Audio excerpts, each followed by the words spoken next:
that So point. whatever facility she went to, I mean, could it be a pregnancy center place? No, because what the law says, no, what the law says is that, the current law says is that when she goes into the facility, whether it be a hospital or an abortion facility, and she is going to receive information either from the physician or a qualified professional. A qualified professional can be another physician, can be a physician assistant, it can be a social worker, and that information will be provided. She may never even see the doctor doing the abortion until the moment she's ready to have an abortion. Since they're only in St. Louis, that would follow. But where are those places available all over the state? Well, Planned Parenthood has multiple sites throughout the state. I know they closed in Rolla. Okay, I couldn't tell you where they are. I just know they have one in Springfield because the testimony in the Senate. There's some adequate places around the state where they could start that. I can't, you know, there's a lobbies for Planned Parenthood, I'm sure of answer that. I don't know all the areas where they're located, but that's what's the testimony in the Senate. Representative Shue. Briefly, please. Thank you. Just curious if there is a fiscal note. You talked about the fact that this is free of charge, and that's certainly in the bill. Free of charge is interesting to me because, as we know, somebody has to pay the cost of this. Sure. So, is there a fiscal note that reflects the substitute? There was a fiscal note for the. Let me explain it this way. I don't think there's a fiscal note for the substitute. There's a fiscal note for the perfected House Bill 1307, which again was Representative Elmer and Dr. Frederick's bill, and that had with Representative Black's amendment attached to it that required the creation of this video. And the Department of Health and Senior Services put that under $100,000 for the creation. Now, any additional cost would be for duplicating that video in sufficient numbers each year to make available. Right. And I don't know what that would be. So it's a taxpayer cost. So even though it's free to this woman, taxpayers, including the woman, if she is a taxpayer, end up footing the bill for this. Correct, provision. which is what is done right now with the pamphlet, with the informed consent pamphlet, which is also. Just want to be clear that we know that free does not always mean free. Well, someone has to pay for it. I agree, Representative. Yes. Representative Monticello. Hi, please. Good afternoon, Mr. Lee. How are you today? I'm fine. I'm assuming you're in support of adoption, correct? Correct, yes. Okay. So my question is, and that's a pretty hefty decision a woman would make. Would you agree with that? It's a difficult decision. Do you feel that a woman should have to be should be given a picture of the child and made to take it home? Should they be forced to hold that child? Should they be forced to wait 72 hours before they make that decision? Because that is a very emotional time after you give birth. A lot of hormones. So would you agree? Would you agree that these same procedures should apply in adoption circumstances? Well, because this bill doesn't force her to do the ultrasound or force her to take a picture of the ultrasound. But do you think they should be encouraged? Because we just want to make sure that women have how have we worded this today? We just want to increase their opportunities to make informed decisions. So should we encourage that? Should we encourage that they take a picture, and should we encourage them that they may perhaps nurse that child or hold that child for a minimum of so many hours so they can make a very informed decision as to whether they want to put their child up for adoption or if they want to keep that child? I believe that the woman who's placing her child for adoption should be given the opportunity, if she wants to do all of those things. If she chooses to do Should we perhaps legislate that? So we should encourage that. If that would be necessary to allow her that opportunity, then yes, that would be something for the legislature to consider. My understanding now is that adoption practice is becoming much more open, and more families are now even exchanging pictures, not just at the time of birth, but on birthdays and important events. But and I think that's a good thing. I agree with you. But as long as the couple that is adopting the child and the birth mother, and birth parents for that matter, agree to that. I agree with you on that. But my point being is that there's nothing that precludes a woman from getting an ultrasound now. So there's no real need to create statute for this because there's nothing that would prohibit a woman from getting that information now if she wants it. So and what I'm hearing from the sponsor is that we want to encourage, we want to make sure women get all these opportunities. So why would we not want to apply that to other circumstances and other medical decisions and choices that they make in their lives? Introduce a bill, and I'd be happy to take a look at it, and if I think it's a good bill, I might even work with you. I'm going to ask you this question, and I believe you do, because we work together on trying to make sure with the healthy babies that we try to include postnatal. Do you feel as a society we have an opportunity to not only make sure children are born, but that we have a responsibility to care for them once they get here? Representative, I believe we have a general responsibility to take care of our fellow human being regardless of what age or stage of development. That's different than saying whether that should be done by the government, or should be done individually, or should be done by churches. And let's be honest, the debate that occurs up here in this legislature is not about whether we should help people.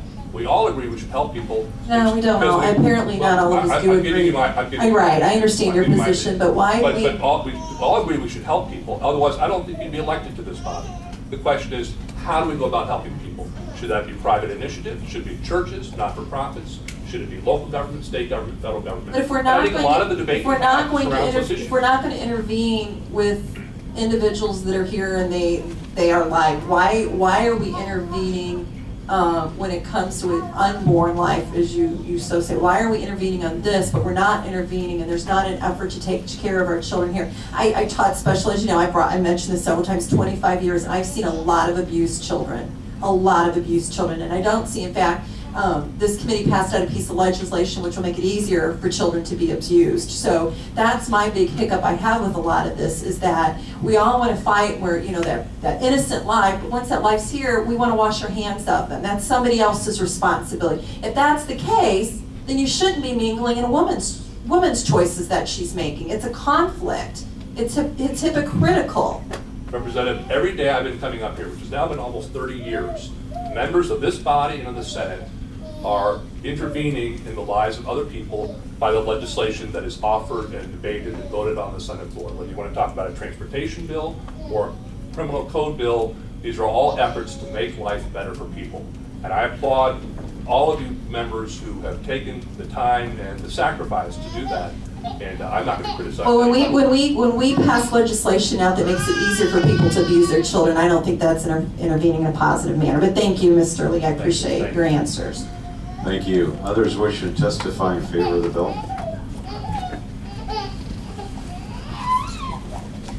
I know you'll be brief. Absolutely. Mr. Chairman, members of the committee, for the record, Gabriel Messer with Missouri Family Network, and I will definitely try to be brief out of respect for the opposition's time.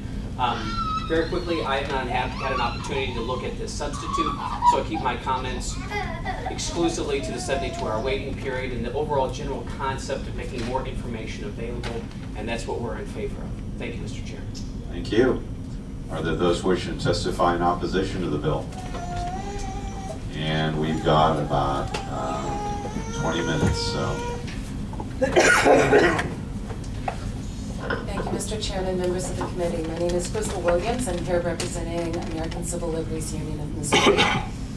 Since we have a lot of people here and we don't have a lot of time, there are a lot of things I would like to comment upon, but I'm not going to take that opportunity on all of them. However, I do want to go back and re-stress when we talk about probably the biggest part of this bill is the 72-hour waiting period.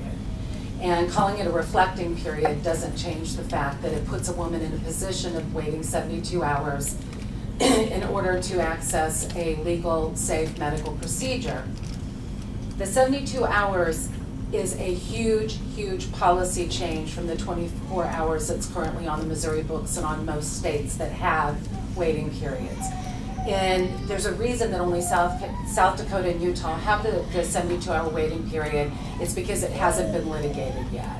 There's a very good chance that if the state passes this, it's going to take Missouri into protracted litigation, because the underlying rulings that allow the 24-hour waiting period that's been upheld talks about the undue burden aspect of how far you can encroach into a woman's decision to make a decision to access a safe and legal abortion. So I feel that I just really have felt the need to stress that.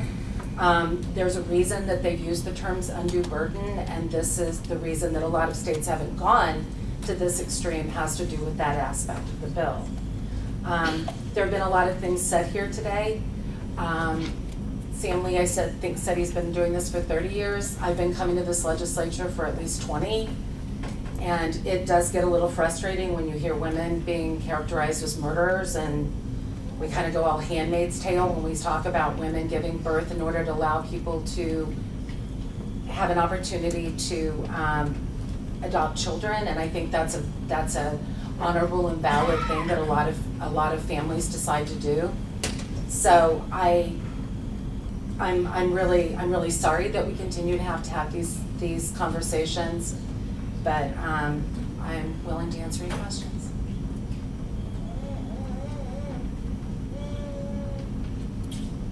Thank you.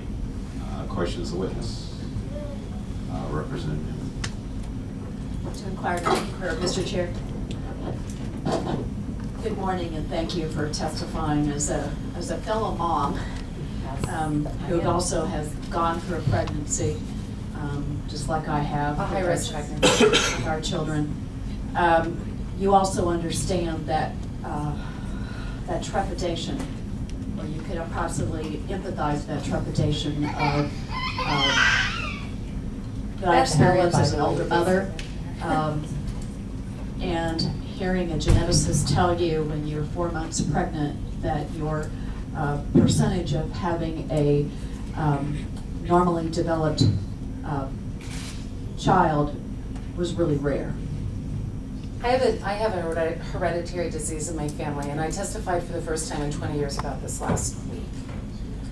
When I was pregnant, I had to face that because my mother lost 4 brothers to the disease, and it runs in our family. So yeah, that's an example of a real life situation. I think that we hear a lot about how we have individuals that come up here and talk about, and I consider it absolutely valid, women that have made a choice to abort a pregnancy and they regret it and they discuss the regret, and I find that regretful. What you do not hear, and what you don't even know sitting here, is how many of the women sitting in this room may have made that choice. Because society levels a certain amount of accusation toward women that have made that choice. But if you look at the numbers, like it or not, of the number of women that have accessed that procedure, they far outnumber the people that come and sit in front of these committees year after year and discuss this. Well, I'm glad you really brought that up. I faced a diagnosis of Tay-Sachs disease, which is a hereditary disease with no cure of those with Eastern European Ashkenazi descent. And of course, I was almost 40, and I had that going against me, but I also was at 4 months pregnant. You get these diagnoses. So I also want to bring up my daughter-in-law's pregnancy. Same time, at 4 months old, was diagnosed with her fetus was diagnosed with a condition that could have gone either direction. We were very lucky in her case, but most of pregnancies with her with that medical condition are not so lucky.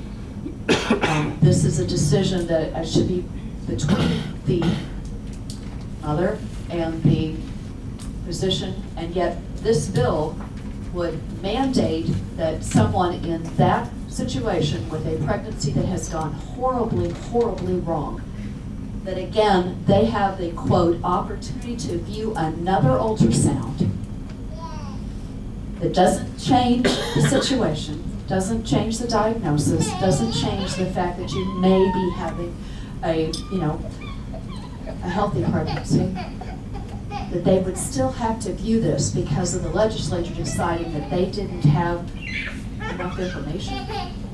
And how, as a fellow woman who's been through this already, how would you take this? Well, obviously I'm sitting here opposing this bill, so that gives you a really good indication. I am doing it on behalf of the organization, but I mean, I agree with ACLU's position that at some point this ingress into people's personal decisions. I find it interesting that we talk about privacy a great deal in this building, and I've testified in favor, including I think a couple of people in this room, privacy legislation this year around electronic privacy, things of that nature. We talk about agricultural privacy. We talk about privacy in every corner of the state, except when you're talking about a woman's right to decide what she does with her own body. And obviously, I'm 52 years old, proud to say that. It's a little frustrating. Thank you. Thank you. Are there others wishing to testify in favor of the bill? And if I could see again a show of hands, we're going to have to budget our opposition to the bill. So thank you. I haven't had enough coffee today. All right, so just two more. Is that correct? Any other hands wanting to testify in opposition? All right, three. All right, if you could try to limit your testimony to a couple of minutes, that'd be great, just so we can get through all the witnesses. I'd appreciate it. Thank you. Sure, Chairman. I have a full testimony here, and I will read part of it. But more important than that, I'm also going to address what Representative Newman just discussed. I'm here because I represent... Can we get your name, please? I apologize. My name is Liz Reed Katz, and I live in Columbia, Missouri. Great. We do want to remind you and all the witnesses, please be sure you complete and fill out a witness form and leave it for us. Thank you. Perfect. Thank you. Yeah. I am coming to speak to you today because I am like a lot of your constituents. I am a college graduate. I have been married for 7 years. I am a stay-at-home mom. And 3 years ago, I had an abortion. After 5 years of marriage, my husband and I decided it was time for us to start a family. We were really lucky in that we conceived pretty quickly. But as Representative Newman mentioned, at 16 weeks, we found out that the baby I was carrying had trisomy 18, which is a chromosomal defect that is incompatible with life. We found out later, now you can find out earlier in pregnancy at 11 weeks and 4 days, but because I was relatively young, the doctors didn't think pushing genetic testing earlier was going to be an issue, but I'm adopted, so I really wanted to know so I could plan. Was not my thought that I would ever have to make this kind of decision. Our thoughts were, we just bought a house, are we going to need to make it wheelchair accessible? That was my greatest concern. When I got the phone call that our blood work was elevated for trisomy 18, I was in shock. A week later, we went and saw a genetic counselor who went over everything with us. And then we went and we had a half-hour-long ultrasound where they detailed the enormous hole in my child's heart, the abnormally small stomach, which was probably caused by the fact that her stomach was not attached to her esophagus and she would not be able to eat by mouth. The thyroid plexus cysts on her brain, and several other deformities as well.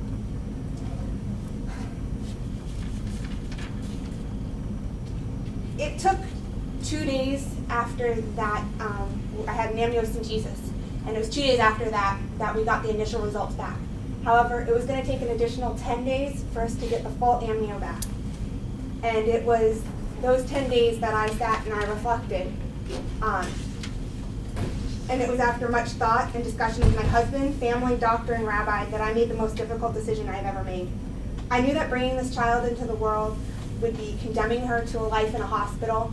She would never see the wall. She would never see anything but the hospital walls, and she would just live in pain and agony. It was with a heavy heart that I made the choice that was best for myself, my family, and for the baby that I loved so much. At 19 weeks, 5 days after waiting for those full results, I apologize, I was admitted and the procedure was performed. My doctor then came and told me afterwards, that after looking over my child's body, that she would have been in even more pain than I had ever imagined. All of her major joints had been formed incorrectly. We named our baby Rose. We had her cremated, and what was her due date, we scattered her ashes in the Pacific Ocean so that she could see the world that she would have never gotten to see had she been born alive. I thought long and hard about that decision. It was not made lightly. I didn't say, oh, it's Tuesday, I'm going to have an abortion today. I got it, thanks. An additional 72-hour wait, extra ultrasounds that would have just entailed how my baby was dying, and mandatory videos wouldn't have changed my mind. They would have caused more pain than I was already going through. The decision to have an abortion is best left, I apologize, to a woman, her family, her future family, her faith, and her doctor. Thank you so much for your time. If you have any questions, I'm happy to answer. Thank you for your testimony. We're sorry for your loss. Any questions of the witness? Seeing none, are there others wishing to testify in opposition to the bill? We've got about 8 minutes, and so with limited questions, we need a couple minutes. Hello there. My name is Mebby Mead, and I'm here testifying today on behalf of this retro crowd, which thank you for making us feel so welcome. Some of the views expressed in this room seem very familiar to a time in the past. We are here today representing a time when access to birth control and abortion was illegal, and we believe that this bill will reduce access to reproductive health care and take Missouri backwards. We're here from the past to tell you that when you take away access to reproductive health for women, you don't reduce the numbers of abortion or women seeking abortion. You just make it unsafe. We don't want to see Missouri going backwards. And what we would like to do is see Missouri going forward. And I think there are opportunities like expanding Medicaid to take Missouri forward, and people like us wouldn't have to come from the past and articulate our opposition to this bill. Thank you. Thank you. Questions of the witness? Seeing none, thank you very much. Any others wish to testify in opposition to the bill?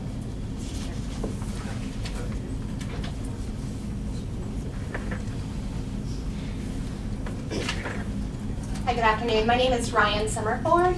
I'm the statewide manager of government affairs for Planned Parenthood Advocates in Missouri. I have provided written testimony that was actually reflective of the original Bill 1613, but I will address the committee substitute. To be quite honest, I'm flabbergasted. I am disappointed that we're here. I'm disappointed that views of women and women's healthcare decisions are compared to buying a car.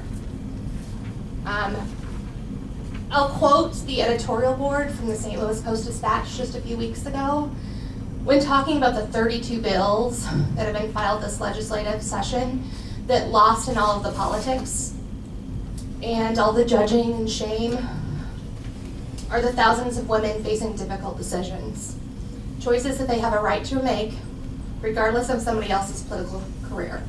And I think those are choices that people and women have the right to make regardless of somebody's religious point of view or personal opinion.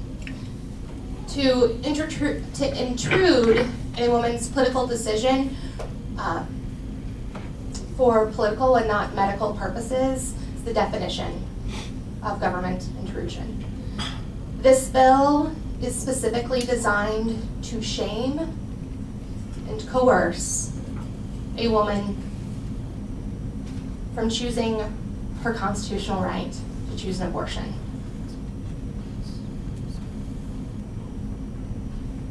I think that Liz Cax-Reed, who came up here just a few minutes ago and spoke about her decision to have an abortion, unfortunately, those are those women that we see at our health center.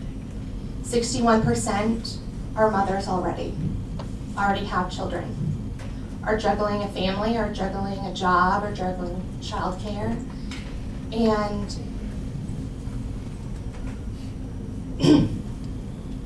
to compare that decision to buying a car is repulsive. And Planned Parenthood sticks by women and to be able to provide non-judgmental care for those who need it the most. With that, I'll end my testimony and open up to any questions. Thank you. Questions of the witness? Seeing none, thank you for your testimony. Are there others wishing to testify in opposition to the bill? Okay, we've got just about 4 minutes and 3 minutes, so we'll give you about a minute. My name is Dan Mosby. I'm from St. Louis. I just want to say very simply that the term opportunity in this bill is on its face doublespeak. It's no opportunity. This is a government mandate that enforces one set of values on the whole state. That's what it is. It's a government mandate. One person's values, one set of values is going to be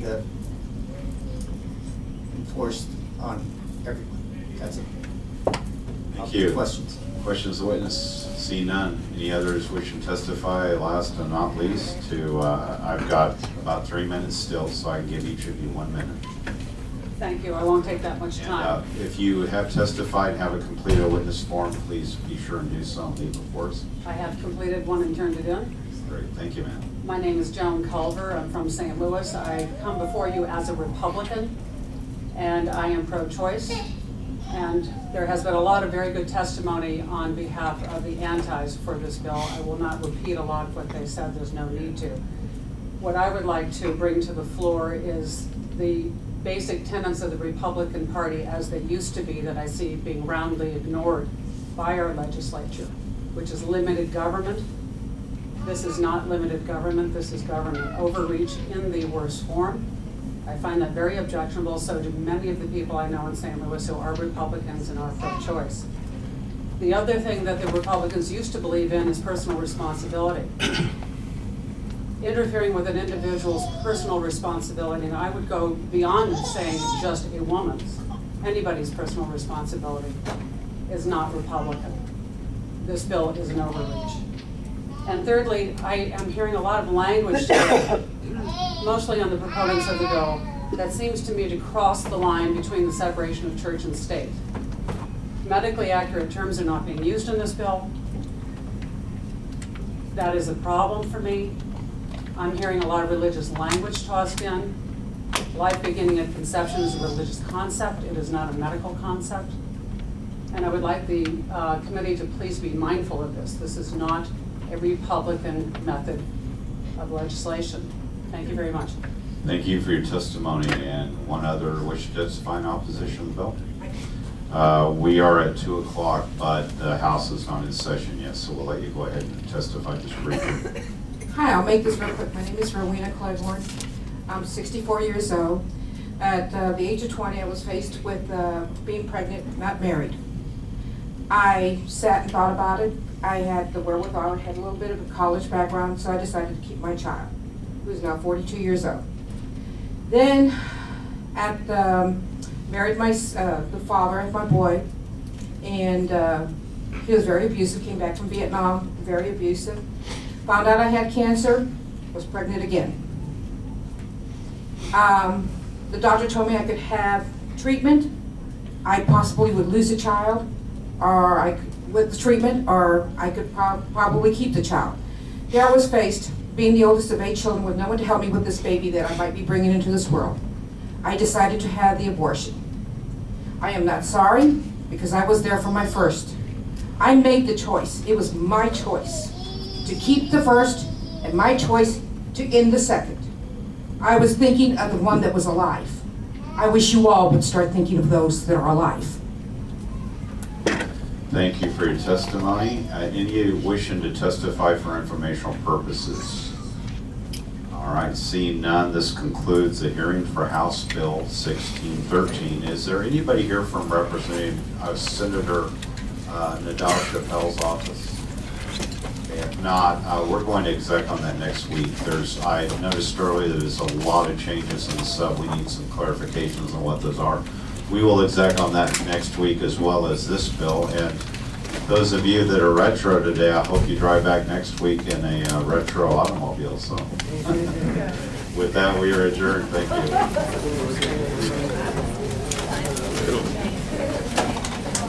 Nice to meet you.